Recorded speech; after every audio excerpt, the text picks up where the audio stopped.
Hello dear student, जी के with Govinda में आपका स्वागत है। आज मैं आप लोगों को क्लास 9 हिस्ट्री के महत्वपूर्ण ऑब्जेक्टिव प्रश्न और उत्तर बताने जा रहा हूं, जो आपकी फाइनल एग्ज़ाम में यहां से क्वेश्चन देखने को मिलेंगे। तो देर ना करते हुए वीडियो को स्टार्ट करते हैं। सबसे पहला क्वेश्चन है कि कर्क रेखा जो है भारत के किन राज्यों से होकर गुजरती है।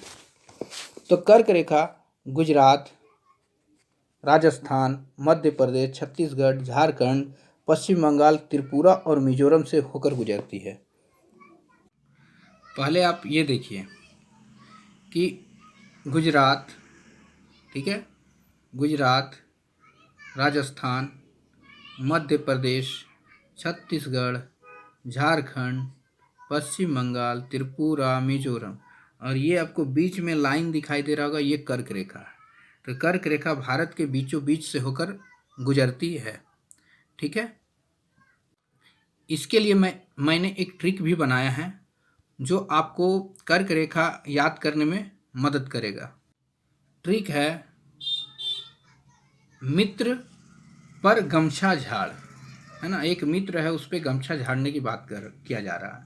तो मित्र म से जो है मिजोरम, ठीक है, मित्र से, और मी से, और त्रा से जो है त्रिपुरा, और प इसमें जो है उससे पश्चिम बंगाल, र से जो है राजस्थान, ग से जो है गुजरात, छ से जो है छत्तीसगढ़, म से मध्य प्रदेश और झ से झारखंड, ठीक है।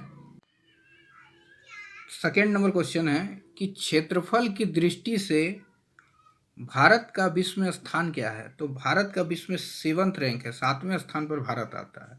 उससे बड़े देश जो है रूस, कनाडा, चीन, अमेरिका, ब्राज़ील, ऑस्ट्रेलिया, भारत है। इसके लिए भी मैंने एक ट्रिक बनाया है।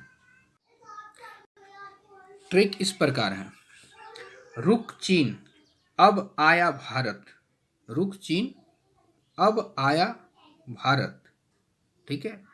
तो रूस से हो जाएगा रूस, क से कनाडा, ठीक है, फिर थर्ड में चीन, फोर्थ में अ से अब अमेरिका, ब से ब्राज़ील, ठीक है, फिर आया में अ से ऑस्ट्रेलिया, और लास्ट में 7th रैंक पे भारत, ठीक है। अब आपको बखूबी समझ में आ गया होगा भारत से बड़े देश कौन कौन से हैं, ठीक है, और भारत की स्थिति विश्व में क्या है। नेक्स्ट है कि भारत में कितने राज्य और केंद्र शासित प्रदेश है। तो भारत में अभी जो है 28 राज्य और 8 केंद्र शासित प्रदेश है, ठीक है। 26 जनवरी 2020 से केंद्र शासित प्रदेश दादर नगर हवेली, दमन और दीव एक हो गया, ठीक है, जिसकी राजधानी दमन है, ठीक है। और 31 अक्टूबर 2019 जम्मू कश्मीर और लद्दाख 2 नए केंद्र शासित प्रदेश का उदय हुआ, ठीक है। नेक्स्ट,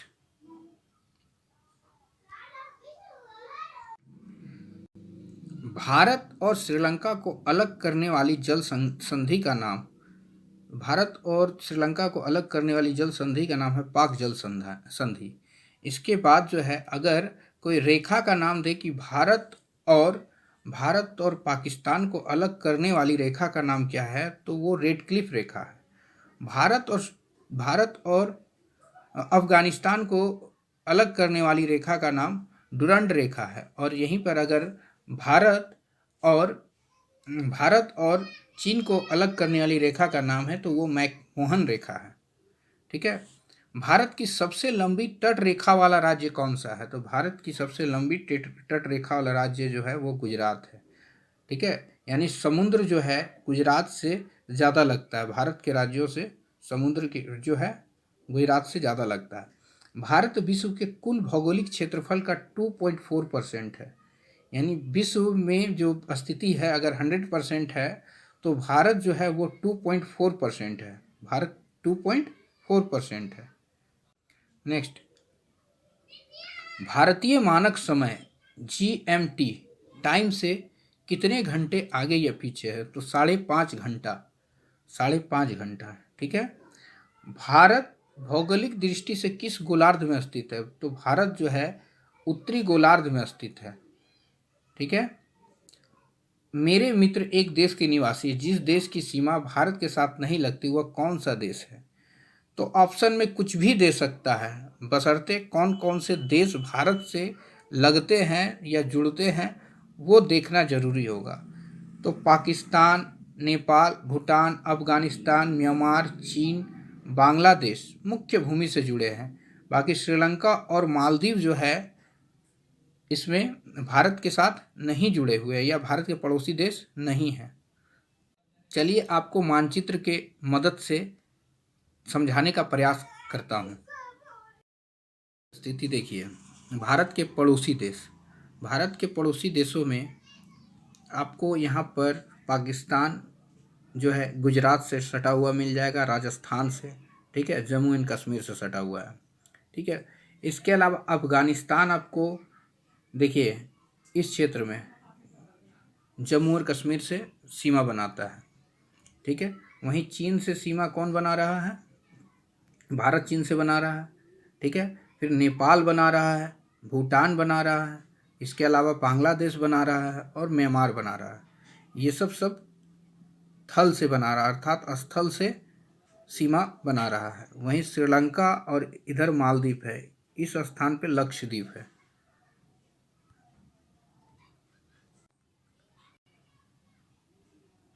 नेक्स्ट,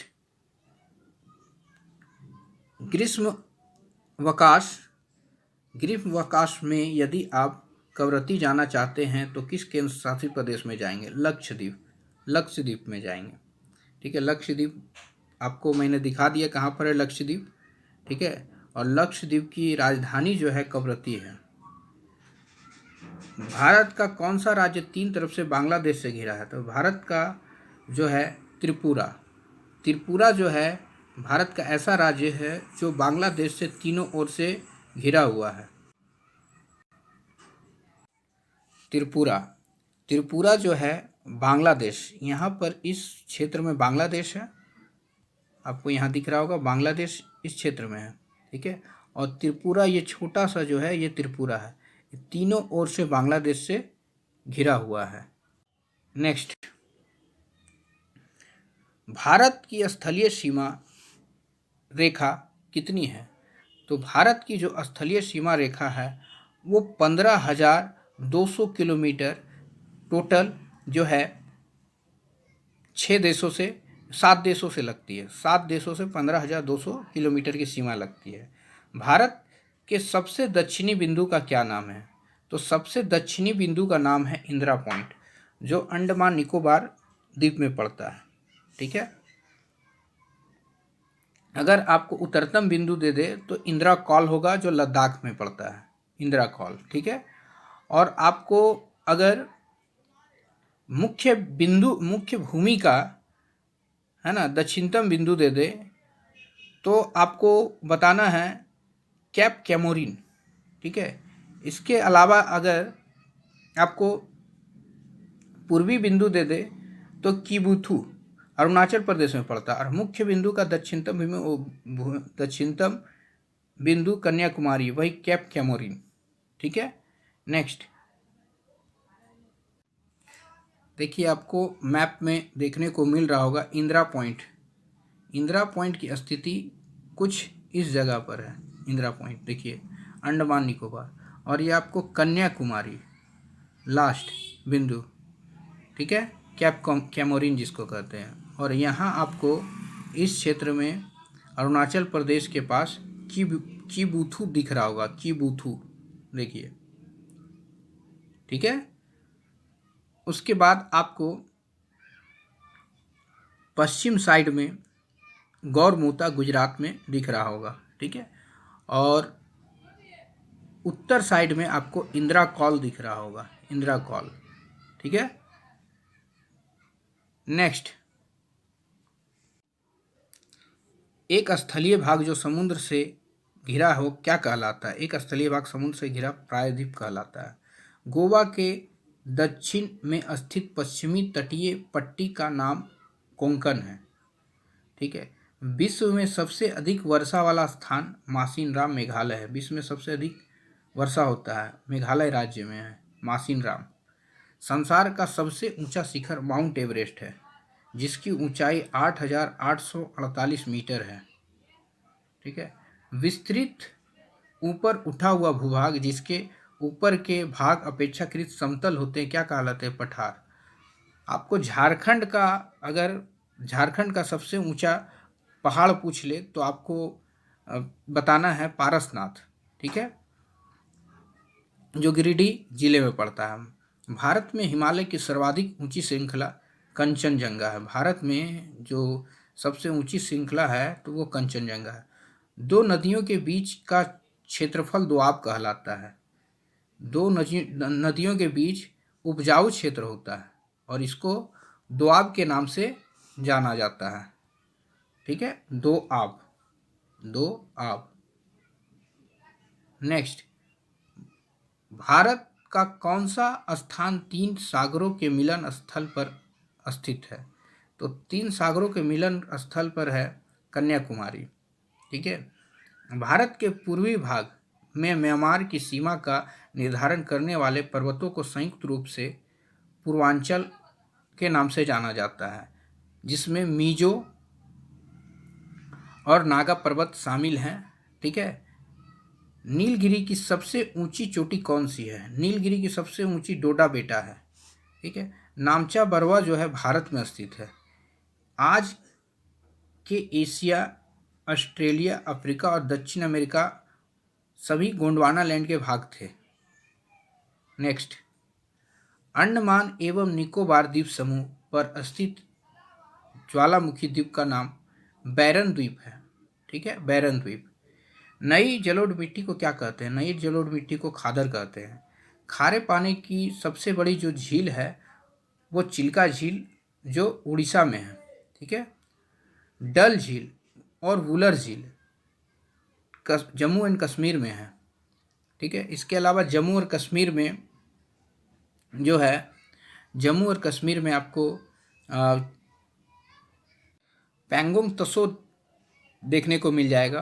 ठीक है, जो चीन की सीमा से लगता है। गंगा नदी का उद्गम स्थल जो है वो गंगोत्री है। ठीक है, गंगा नदी का उद्गम स्थल गंगोत्री हिमानी है। ठीक है, गोमुख अर्थात गाय जैसा मुंह से जो ग्लेशियर है वहाँ से ये निकलता है गंगा नदी। ठीक है, गंगोत्री हिमानी। पर कुछ और भी बातें जान लीजिए तो आपके लिए अच्छा रहेगा। ठीक है, केदारनाथ जो है मंदाकिनी नदी जो है केदारनाथ से निकलता है। वहीं अलकनंदा नदी के जो अलकनंदा की शुरुआत होती है उस स्थल पर बद्रीनाथ है। ठीक है, और ये जो नदी जा रही है अलकनंदा और इधर से मंदाकिनी नदी, ये दोनों मिलके रुद्रप्रयाग कहलाता है। ठीक है, आगे जाने पर ये तीनों का मिलन स्थल जो है वो देवप्रयाग कहलाता है और यही अलकनंदा नदी जो है बहती हुई आगे बढ़ती है। ठीक है, और इस तीनों के मिलन स्थल को ही हम लोग क्या जानते हैं? गंगा नदी के नाम से जानते हैं। ठीक है, आगे जो है उत्तराखंड में इसे गंगा नदी के नाम से जाना जाता है। बाकी जो है गंगोत्री हिमानी से निकलने वाली नदी गंगा नदी है। नेक्स्ट, विश्व की सबसे बड़ी अपवाद-द्रोणी कौन सी है? तो विश्व की सबसे बड़ी अपवाद-द्रोणी गंगा नदी है। ठीक है, अलकनंदा और भागीरथी के मिलन स्थल को क्या कहते हैं? तो अभी तुरंत बताएं, देवप्रयाग कहते हैं। लूनी नदी किस क्षेत्र की सबसे बड़ी नदी है? तो राजस्थान की सबसे बड़ी नदी है लूनी नदी। नेक्स्ट, ब्रह्मपुत्र नदी को तिब्बत में क्या कहते हैं? तो ब्रह्मपुत्र नदी को तिब्बत में सांगपो कहते हैं। सिंधु जल समझौता किन दो देशों के बीच में हुआ था? तो 1960 में जो है भारत और पाकिस्तान के बीच में सिंधु जल समझौता हुआ था। ठीक है, उस समय जो है पंडित जवाहरलाल नेहरू जो है प्रधानमंत्री थे। नागार्जुन सागर नदी परियोजना किस नदी पर स्थित है? तो नागार्जुन सागर नदी परियोजना कृष्णा नदी पर स्थित है। नर्मदा नदी का उद्गम स्थल किस राज्य से होता है? नर्मदा नदी का उद्गम स्थल जो है मध्य प्रदेश में अमरकंटक की पहाड़ी से होता है। नर्मदा नदी पर कौन सा बांध है? तो नर्मदा नदी पर सरदार सरोवर बांध है। नेक्स्ट, कौन सी नदी भ्रंश घाटी से होकर बहती है? तो तापी नदी जो है भ्रंश घाटी से होकर बहती है। कौन सी नदी नेपाल में हिमालय से निकलती है? तो कोसी जो है हिमालय से निकलने वाली एक नदी है जो नेपाल से होकर बहती है, और कोसी नदी ही भारत के बिहार में जो है बाढ़ ला देती है। सुंदरवन डेल्टा कौन सी नदी बनाती है? गंगा नदी और ब्रह्मपुत्र नदी दोनों मिल के जो है सुंदरवन डेल्टा का निर्माण करती है पश्चिम बंगाल में। ठीक है,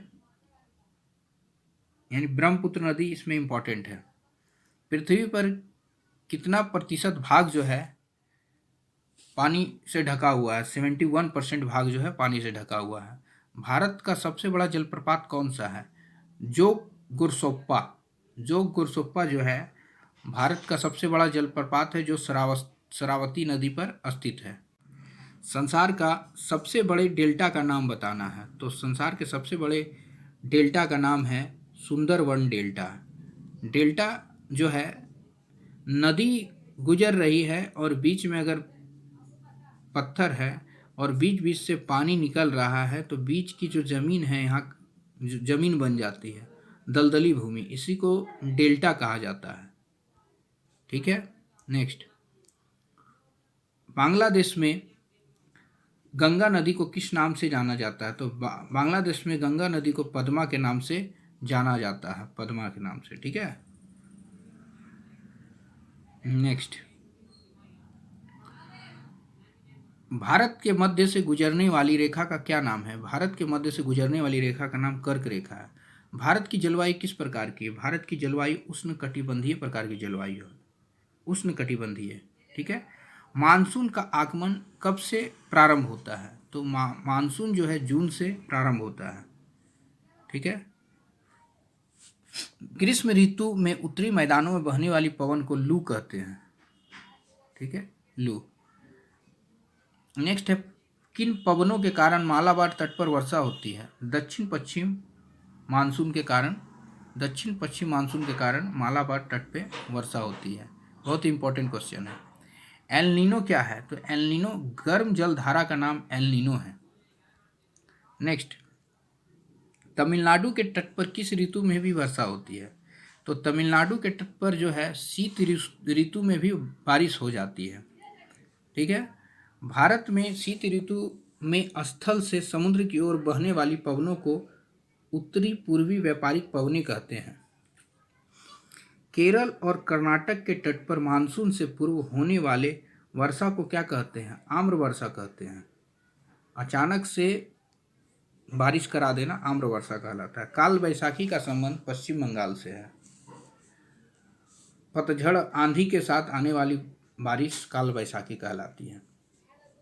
भारत में सबसे अधिक ठंडा जो है द्रास, जो लद्दाख में पड़ता है, लद्दाख एक केंद्र शासित प्रदेश है, वहाँ पर एक जगह है द्रास, वहाँ सबसे अधिक ठंड पड़ता है भारत में।